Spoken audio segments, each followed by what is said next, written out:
Research tiles are the foundation of your projects in ProStudy, storing all your captured research in one place. Each tile contains the content you've saved, along with useful details like the capture date, source link, and any associated notes. The capture counter shows how many tiles are in each category within a project, helping you track your progress and identify areas that may need more research. For additional details, open the info window on a tile.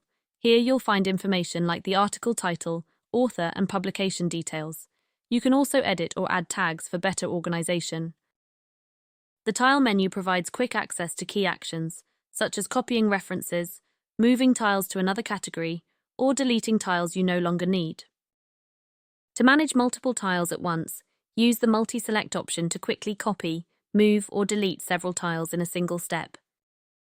Research tiles make it easy to manage and access your research, offering a highly visual and organized workspace.